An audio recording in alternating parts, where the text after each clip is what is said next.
Welcome to Basilino Stew. I'm taking this time to give you some historical perspective on this Long March series. I failed to do so earlier, so we will do so now. This Long March is a series from heat of battle containing 17 tactical scenarios covering the Communist Chinese fight with nationalist forces between 31 and 37. Also included is a campaign game linking 14 of those scenarios that you can conduct and portray the fight and the long march that the Chinese had. So every revolution has its critical moment. For the British, it was the Magna Carta. For the French, it was the storming of the Bastille. And for the Americans, it was Washington's Patriots enduring the winter at Valley Forge. For the Chinese, it was the Long March. At stake was the very survival of the Chinese Communist Party. Equally important was the emergence of Mao Zedong as the man who would lead them to triumph. The nationalist leader Chiang Kai-shek's first three attempts to eradicate the communists in Jiangxi had failed. During the Fourth Battle of Encirclement, Chiang would take the direct command of the nationalist forces known as Kuomintang Army, hereafter referred to as KMT. The fourth battle became the worst defeat to date, with entire brigades and divisions destroyed. The fifth campaign would see a more systemic approach, as the KMT built encroaching rings of blockhouses. Attempts by the communists to fight the blockhouses result in failure and heavy casualties, resulting in more than 50% of the communist-controlled areas lost. So LM2 is this fight of the row houses. LM1 happened in 1931, and that just describes the recruiting tactics. So the Chinese, the Red Chinese, had difficulty getting supplies and troops. They were not industrialized, they were not centralized, but yet the only way they could obtain these are successful battles, taking prisoners, and incorporating both into their present standing forces. If they failed to do so, even if they won the battle was considered a loss. So men and resources are very important. Now, resisting the constriction happens in 1934 in Guangchang, China. Driven from the cities, the Chinese Communist Party has succeeded in establishing Soviet territories in the countryside. Chiang Kai-shek was determined to eliminate them. After his first four failures, the fifth battle of encirclement would be more cautious constriction using tens of thousands of blockhouses, one ring built within cover of the previous. A Comintern agent from Moscow, Otto Braun, urged construction of their own blockhouses to counter the nationalist threat. Braun's status was strong and his influence exceeded his official observer status. Unfortunately, he thought the Soviet territories could be held by the Red Army if they constructed their own line of blockhouses. The Red Army built poor earth and timber blockhouses. These would be tested by KMT attack at Guangchang. A reinforced company was to hold the line of fortifications, and the main force would emerge from hiding and attack the KMT in the flank. And those are the turn 2 reinforcements that you'll see. The KMT led with air power and artillery. The infantry then attacked the fortified line, while the Red Army launched their attack on the flank. The KMT fought off the flank attack and then systematically destroyed the line of fortifications. The reinforced defenders of the Red Army would lose every man. In the next 2.5 weeks, the communists would lose 4,000 killed and 20,000 wounded. More importantly, Otto Braun would lose credibility as a military commander. The battle showed that the Soviet territories could not be held. It was time to leave and form a new base in a safer area. And thus begins the Long March. Welcome to Basilino Stew.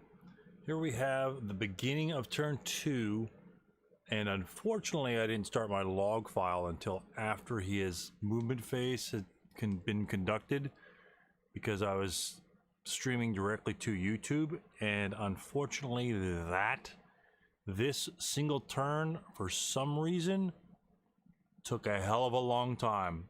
We entered into really engaging discussion about the rules.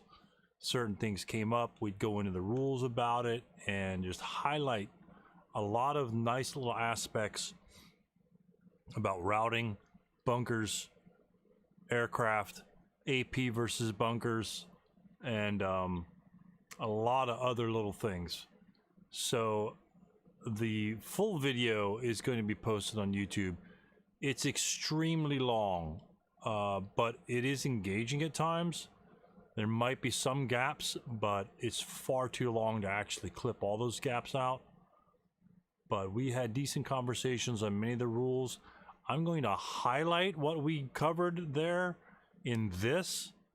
And like again, I apologize. I have no clue why that game lasted so long. It didn't feel like it that was long.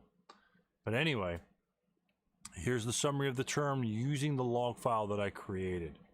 Again, this is the end of the beginning of the Chinese turn 2, and I'm going to call the blue counter Chinese, and the partisan counters, as you see, like the Russian counters, as the red Chinese. So blue Chinese is just Chinese, red Chinese is the partisans. So, or the reds, as you can tell by the turn counter, calling the reds, and then the Chinese. So pretty simple. Thanks for bearing with me. Anyway, again, no movement phase. So this is the beginning of the map. Notice the units up here, clustered here. Some units here that are clustered. Notice that Tong is alive. Tong will be dead, and he'll be shot over here. So during their movement phase, during his movement phase, I believe this unit advances here. I get this unit to kill him, so he gets eliminated. Tong moves up 1-3, and I think I fire long-range fire from Zen after he rallies a unit. Sorry, it's not in here. I'll just go to the rules. So, but I'm going to try to remember what they are. But if you have a difficulty in following it, just come back to this, and this is how the setup is. There's going to be a movement phase delay. So I'm going to reduce the screen. So here's after the movement phase. Again, lots of residual firepower because all my units up here first fired. Pins, brakes. We got a pin here. So lots, half his units are pinned. One unit was killed. During his rally phase, this unit had a medium machine gun back here, which was malfunctioned. He destroyed it, and therefore gave me 2 victory points during the interim. As a scenario special rule, medium machine guns are 2 victory points each. And he's doing his advance on this side here. His artillery pieces opened up in the prep fire phase and destroyed this crew and malfed the support weapon. That was a K1 result, I believe. And the K1 result casualty reduces the crew, and crews, when they casualty reduce, are simply eliminated.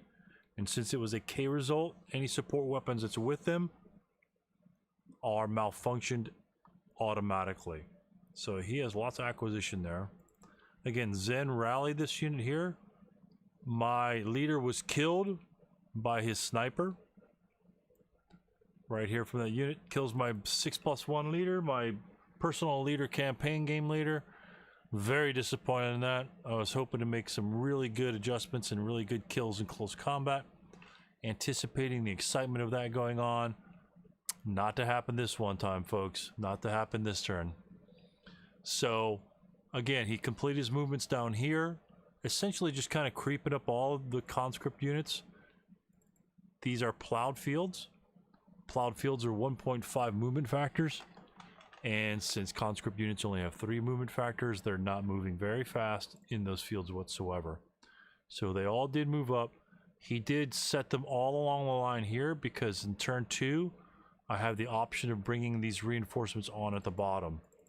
It's 12 squads and 3 leaders, which is a whole heck of a lot of units. Historically, in the event, these units were the flanking forces that came and did a lot of damage. As you see, I'm going to do a little bit something differently in here, simply because he stacked so many units here. So we'll get to that movement phase very soon before I go into that detail. I want to hop into that detail, but I just can't help myself. Anyway, a couple broken units here, nothing to speak of. Again, he's almost got his entire flank of conscripts intact. He lost 1 unit under this residual as a KIA, and he lost his only other leader down there. No AP from these artillery pieces. He has an attempted smoke. As you see here, it has a smoke 5 exponent. He has not attempted smoke yet. And we discussed that in the lengthy video about what options he has. And smoke will likely be his first option next turn.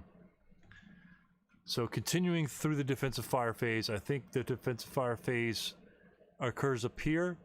These units first fired. What we did in the video is these units had rolled a snake eyes and on another unit, and I marked them final fired. Two errors occurred here. They do not cower because the scenario special rules dealing with the red Chinese prevents them from cowering. So I had first final fired them, and he only moved this unit here based on his final fire status. And before he moved any of the units, I said, whoa, hold on. They shouldn't be final fired due to the special rule. Do you want to take your move back? Because this is his best leader. He's moving up, and he says, yeah, sure, that's fine. And because he was going to advance them into 227's hex, and then jumped in close combat. But I do have subsequent first fire capabilities, which he does not want to expose himself to. I think the error that I made was units in bunkers may not form fire groups with adjacent units, capitalized adjacent. Units in the hex are considered adjacent, as well as your standard units that are adjacent. And so I had made the mistake and the misconception that for some reason, I don't know if I was tired, we've been gone for a while, that I had combined a fire group. So that was an error on my part. I think pretty much that only pinned the guy. These guys really didn't kill anybody. These units over here first fired. Again, my LMG's damaged or malfunctioned. And so you're asking yourself, Stu, why the hell are you on top of the trenches? Why are you outside the trenches? Why are you outside the bunkers? This is just for ease of unit identification. And so, okay, 337 is going to fire for markers and such like that. We know they're all in trenches and bunkers. I mean, they're not going to move out of them. And so that's that. Once these units on the bottom here come on board, then I'll start throwing guys in trenches. Or say when people get into close combat, then I'll throw them in their proper position. And you'll see that momentarily. So again, he's advancing wholeheartedly. He's got a whole slew of units. And then it's going through the end of his turn. I think it's his, my defensive fire's come and gone. I final fire the units adjacent, get no effect. My phase is over.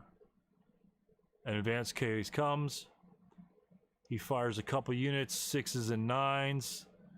No effect. Route phase. Now here we go into some rules about the routing. The guy up top simply routes back 1 into the hut. There's a hut here.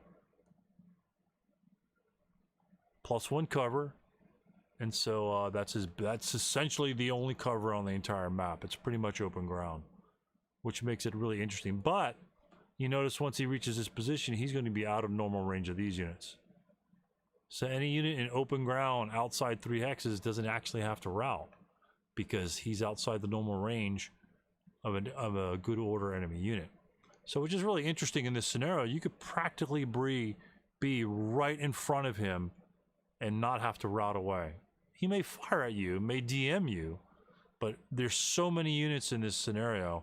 He's gonna have, my units are gonna have other units to worry about, other units to fire at than worry about the M units.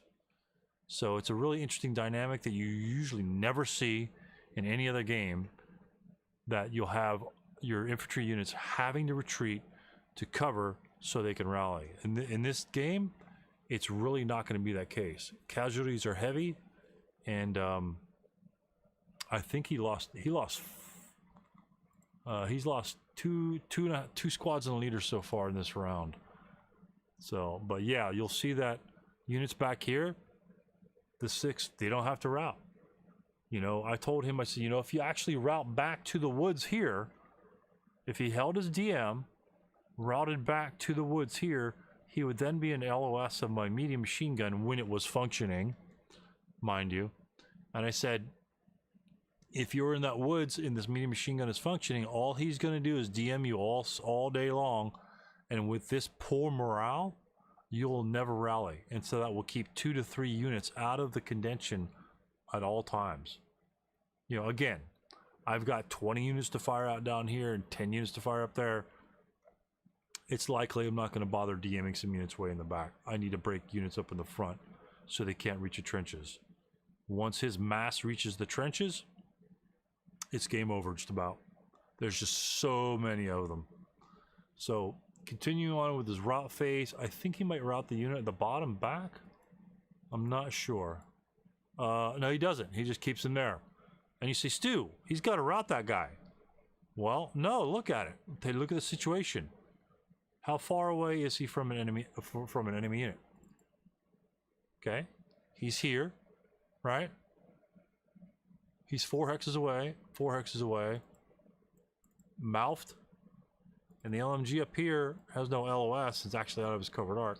So none of these units are in normal range. So units that are broken and under DM status do not have to route when they are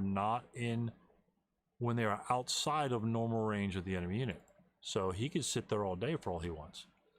And and this hut right here actually gives him a +1 hindrance. It's clear line of sight here, but it's 4 hexes. Doesn't have to route. So he chooses not to. Otherwise, he's just moving away from the battle. He could probably self-rally at a later time. So that's why he doesn't route there. His 227 up top here jumps into close combat up with the bunker up here. And this is another rules discussion that is held in the long video. We go into specifics of bunker close combat and how the unit's inside, and this unit will move in. This is where I switch the unit to be inside the bunker as he advances everyone out, and then we'll get to the bunker close combat in just a second.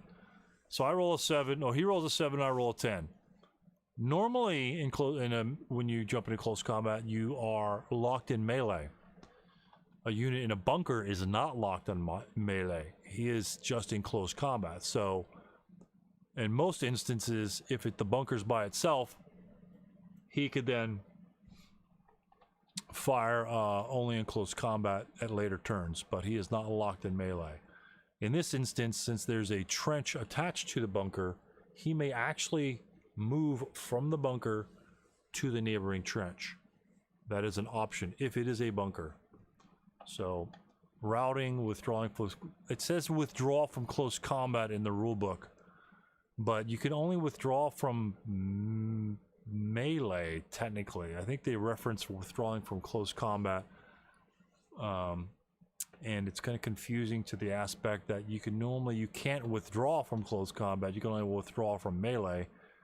But since units in bunkers don't go into melee, they still retain the function of withdrawing from close combat. So they don't get a free shot on him, you know, so you could just move. You can route. If you break, you can route. I could advance. He's not hindering my movement whatsoever. So it goes on to the Red Army turn 2, rally phase. I have, I gotta get rid of some pins up there. And we discussed units being up and under a trench. Pins are gone. And I think he inadvertently deleted that unit. Or not deleted that unit. Yeah, so that's why he's bouncing back and forth. So, my setup comes, and if you look at the bottom of the map, you start seeing these units. Normally in a squad leader scenario, you have to set up off board.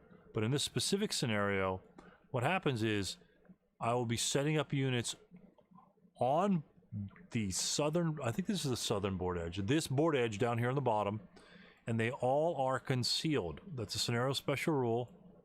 They all are concealed. Doesn't matter what terrain they're in. And the special rule also dictates that if I were to set them up in these specific hexes, I'd have that option. And then if I were to be in those hexes, like if this unit here were set up over here, he would automatically be in melee. So that he would set up in melee, which is really odd. So if these units are right here, if this entourage right in the middle, this massive troops, were somewhere else, and there was a couple of units over here for me to engage in, I most likely would probably want to jump those guys in close combat just to kill them. You know, it's all about casualties in these long march scenarios. So if you like casualties, you like lots of things dying, lots of prisoners, whatever, jump into this module set, and you will see a lot of combat, a lot of low-level fighting combat, 6 firepower, 8 firepower sometimes, but not a lot of terrain. This is the best terrain that we've seen all day. I mean, plus 2 trenches. So, Stu, why do you line them up down here? Why not engage them over here? One, I don't want to really get strafed by these fighter bombers over here on the left-hand side. They're going to leave by the end of this turn, and they're going to be essentially active in the defensive fire phase. So he still has his bombs on them, and he's going to blow things up if he bombs the guys out in the open. Concealments are a little bit more difficult to spot than guys in trenches. For these guys in trenches, he pretty much needs like a 10 or 11 to spot them based on the sighting task check. His morale's 8, and you'll see the modifier. I'll pop up the modifier list here in just a second. So I set these guys up down here, and I'm going to move these on the backside. Why do I want to move them on the backside? Because they're going to be out of long range. 1, 2, 3, 4, 5, 6. I'm going to be moving them this way, so they're out of range of these units up in the front, so I can't get fired on whatsoever. He could fire on me with the artillery pieces, but I mean, you know, that's his choice. There'll only be 1 squad, so he might want to break these guys up front first. So this unit here is an open ground right in the front, and that's just to, in essence, draw fire. I don't know why I put him there. It's probably a mistake, you know, whatever. But I just wanted to throw him up front. Maybe I get a point-blank shot on somebody, and so be it. And this unit here, again, he's in woods. Got to keep the woods away. This unit here is behind the hedge. This unit here I set up in the trench, and he's in the woods. He's only going to be able to see these hexes right here, right now, because it's blocks line of sight. The hedges block line of sight. And these units back here, I intend to move to the top part of the map and reinforce areas. So that's the setup. But like you'll probably ask yourself, still, again, this is the only scenario I've ever seen where you're actually to set up on the edge of the board. So it's really kind of weird. So my rally was 11. I tried to rally right in the middle. Zen in the middle. I missed oh, darn it. I missed that rally. And then roll. I must have, oh, I self-rallied. I tried to self-rally the unit down here in the bottom. Try to self-rally this guy, rolls at 11, and roll a 5, and get the unit that's under Zen up quite easily. That's my LMG repair die roll. Gets it going. Greg tries to rally his leader, and another broken unit up in Z9 fails both those rolls, and I think he had 2 broken units up there. No, just 1. That must have been an erroneous roll. So I prep fire, start the phase prep firing. I got to break some more units. I figure he's point blank, or not point blank, close enough. Roll at 8 on the 6 chart. So like it's a task check. He gets pinned. Prep some more units. 11, nothing. A 3, which is really good, which is point blank. I'm not sure. I'm not sure I could fire that there. I think units in close combat, he can't fire adjacent right there, and so I think that's an error. The loss of that crew is an error because he can only engage in close combat. He can't fire. So that was my error, my unfamiliarity with bunker rules, and we tried to read the bunker rules, kind of skimming them fast as we're going through. But yeah, that's an error. Other attacks come through. 9. He does defensive fire on my units as I'm moving. Kong wants to. What he's going to do here is I repaired the LMG. Oh, you can't see it. Let me move the long march thing.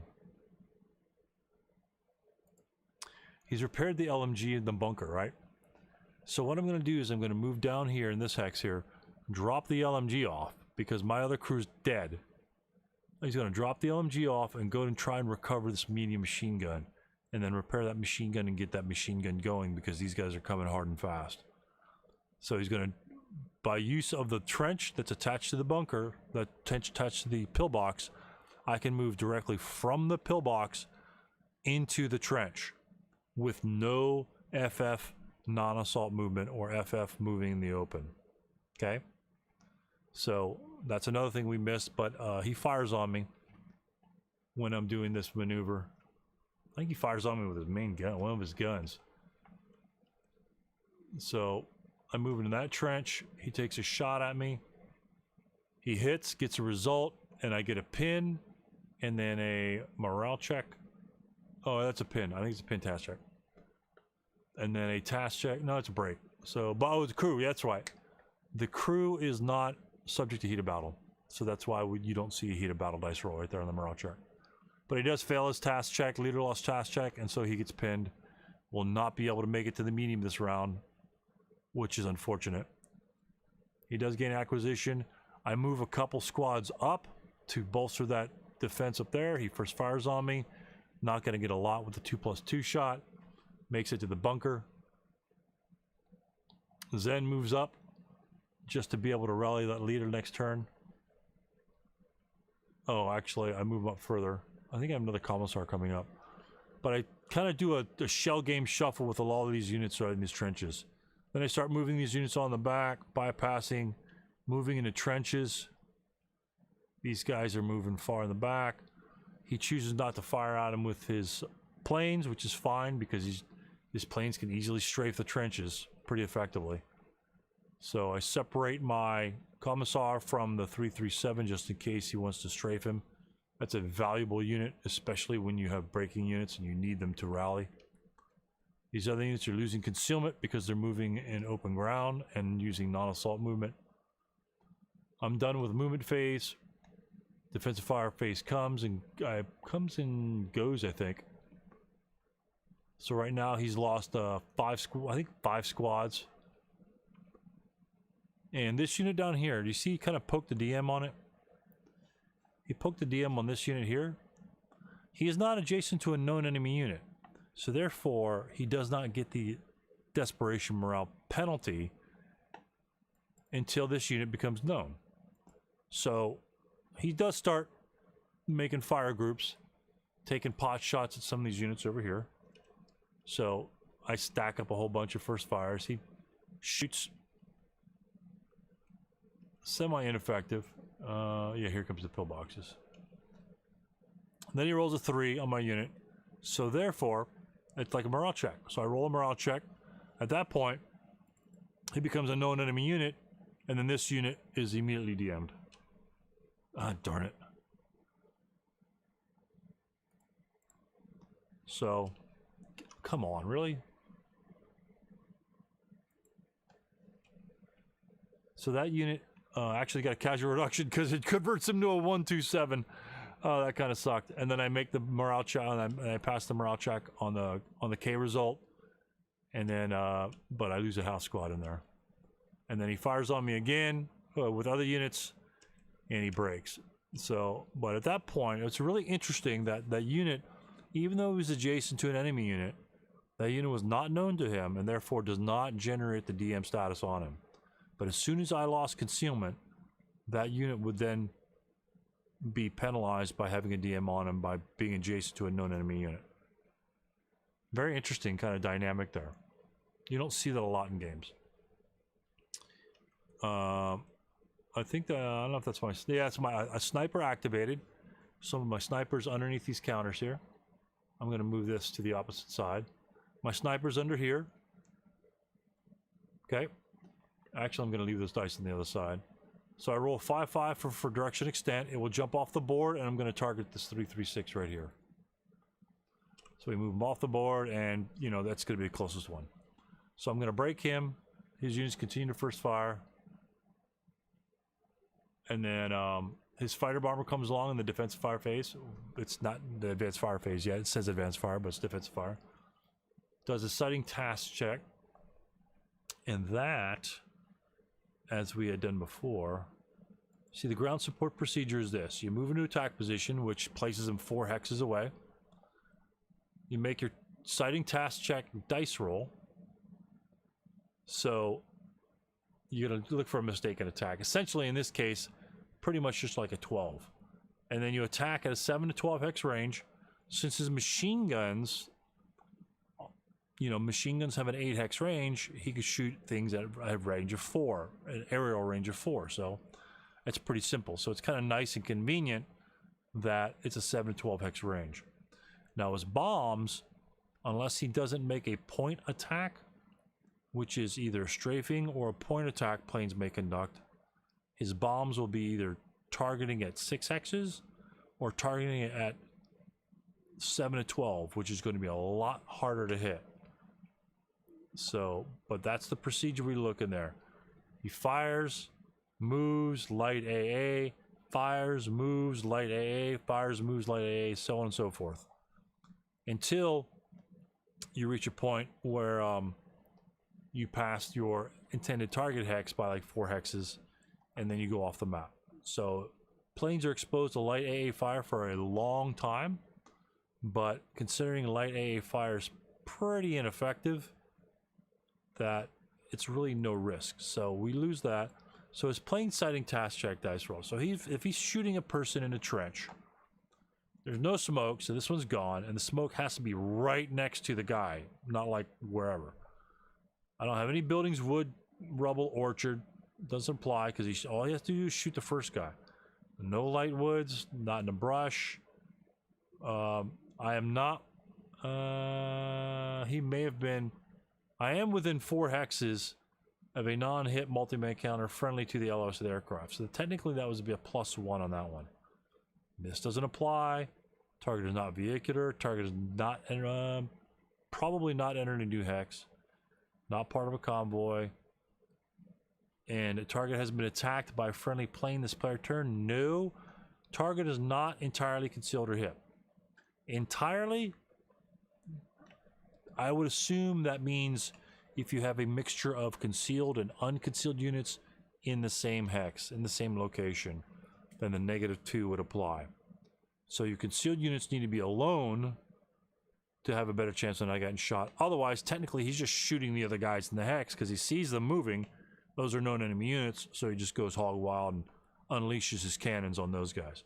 So, for all intents and purposes, the planes have an 8 morale.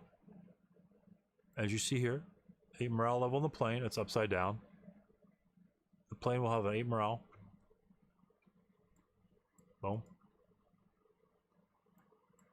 Let's flip it around. Okay. So you have to roll that task check 8 morale or less. Well, they're not concealed, so it's a -2. So technically he just needs a 10. They're not in buildings, and normally if you're a building you have a better defense. So he needs a 10 not to miss the task check, which is pretty darn easy. If he's close to a friendly unit, which he is here, this 337 right here is very close to him, he'll get a +1. So he'll need a 9 for that task check. And I think he rolls like a 7 or something. He rolls an 8. So that's, he makes it quite easily. I think he rolled the wrong die roll, but that's okay. So he conducts his strafing attack. He gets task check on me. I get pinned. He continues to, the hit roll is his bomb. So he does a point attack 2 hexes away on this stack right here. So his machine guns, first shot with the machine guns, gets pins on him, and then he drops the bomb on him, and a 5 is exactly what he needs to hit with the bomb. So Stu, how do you figure that out? So we go to our hit chart. Ordnance to hit. So it's infantry, right?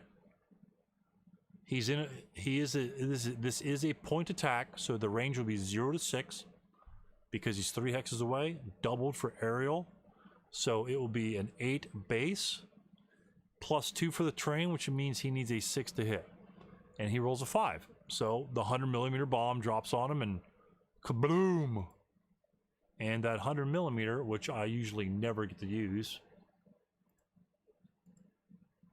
is on the 20 chart, people. That's a fat attack. I mean, it's just, it shouldn't be allowed in these low level scenarios. Look at that. So 12 is a pretty much a dud, but 11 and less, he's gonna get a result on that. So that's pretty scary. I didn't expect him to, honestly, didn't expect him to hit with that. So he blows me up. I think one guy breaks, the other guy makes it, and then essentially we just go through the movement of him just moving off. I have no AA fire, but for purposes of execution, you just go through those extra hexes. I mean, technically, yeah, it's like no good fire on him. Boom, take him off. Take him off, Stu. So, and then he has his other fighter bomber, and he's doing exactly the same thing. He rolls a 6 for his task check, plenty low enough. Plus, he's got that -1 considering it was already attacked by a friendly fighter bomber this turn. And he rolls a 4 for infantry fire table with his machine guns. Pretty damn good. His machine gun firepower is 6, so 6 plus 2. That's like a 1 morale check, I think. And he does a number. Those planes have been extremely effective. I didn't expect his planes to be this effective, but the machine guns on the planes have been really, really effective in this game. And I'm really impressed just with the strength and firepower. A lot of respect for the fighter bombers. And these are trenches, people. Like if you were in woods, out in the open, grain, whatever. If this guy's coming, his 6 firepower is nothing to sneeze at. You know, you got other aircraft in a later war, 8 firepower, 12 firepower. You're gonna get tore up. And if this thing's attacking trucks and things like that in convoy, stuff's blowing up. Stuff's dying. So he does a number on my units. And he flies, and now that's it for the planes. Planes are one and done, they're gone. And that's it. So advanced fire phase, I continue a couple rinky-dink shots. I don't want to lose my concealment down the bot, so I'm not really firing his units. I'm just getting them ready for his charge. My route phase, pretty much I don't have any routes because I can't route up and down, because usually units up here can see these units down here, so they can't route towards them, and the vice versa. Units down here, for the most part, can see a couple of these guys, so they can't route tops. So the only place they can route is backwards. So it's going to be rough if my front line collapses. Everyone's going to be running, and that's a scary thought. So, you know, the bottom routes just in the woods. I just want to keep bodies going. And then units are just advancing up.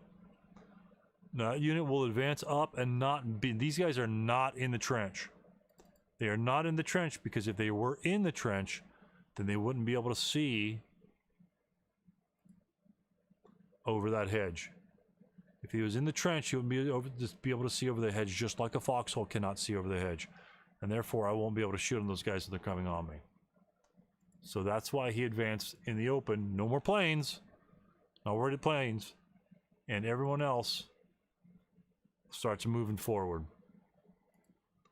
Advancing, switching guys. This is where I think I start putting guys in trenches. Maybe not. I don't know.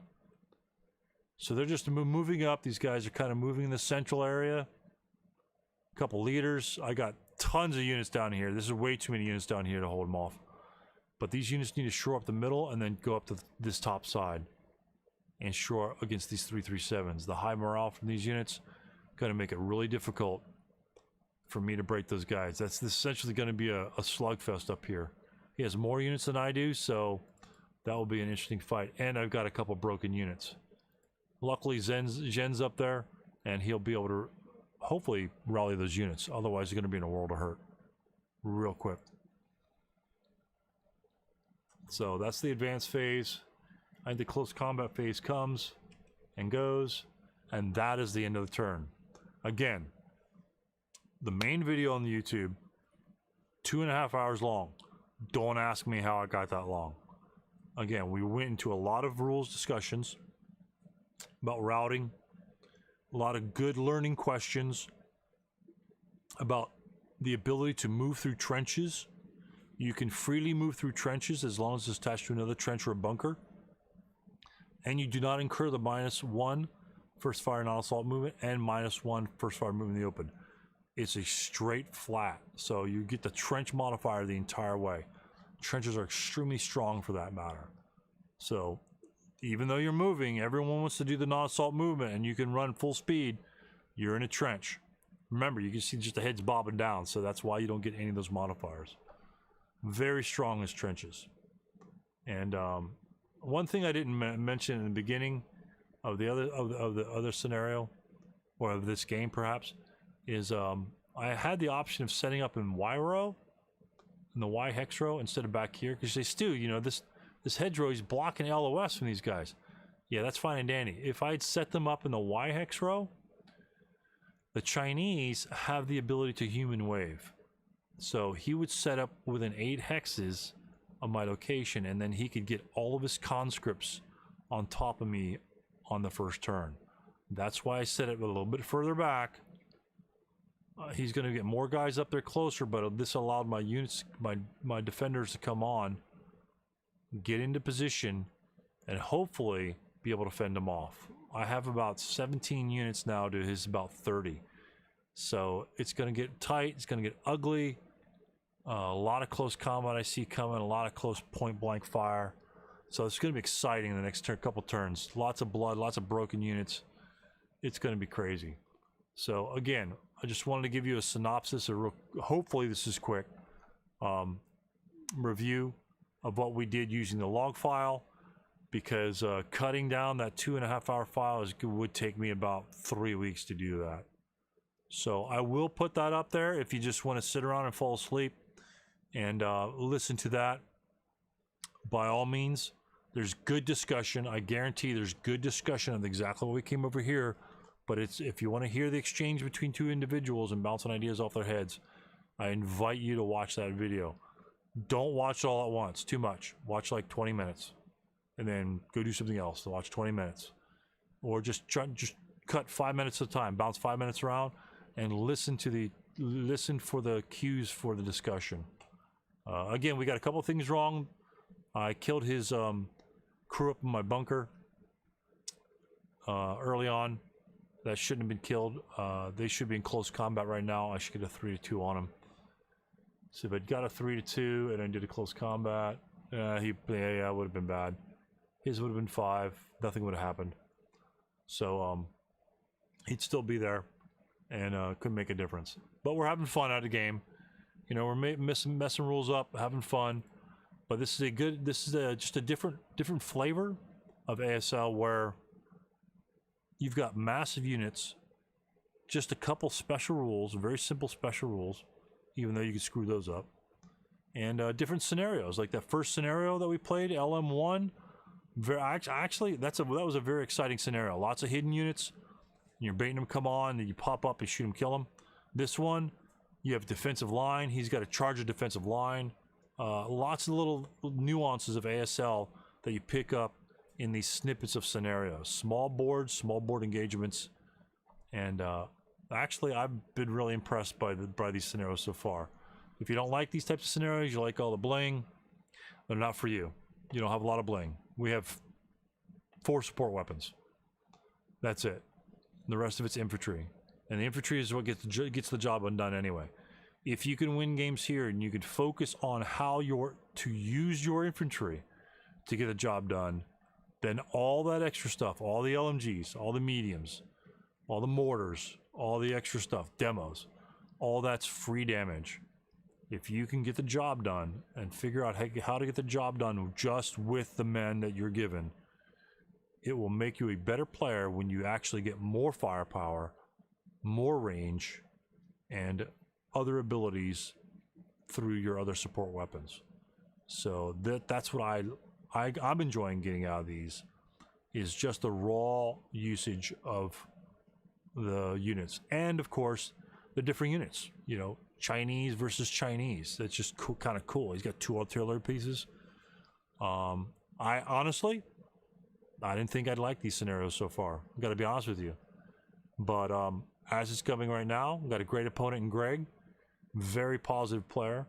Very open player. We're open to discussion. We like to bounce ideas off each other. We both get things wrong, but we continue on and we help each other out. And it's been a really, really great time playing with Greg in this one here, and look forward to completing this game. So any comments you have, please leave them down below. If you like the video, click the like. If you want to subscribe, please subscribe. You can see some of my other videos here. This is full ASL. I do make SK videos. If you are an SK player, of course, that will be linked there as well. So thank you for watching. And again, the other one's super long. I super apologize. But if you don't want to watch that one, not going to hurt my feelings. But if you do, it'll be available. Thank you so much.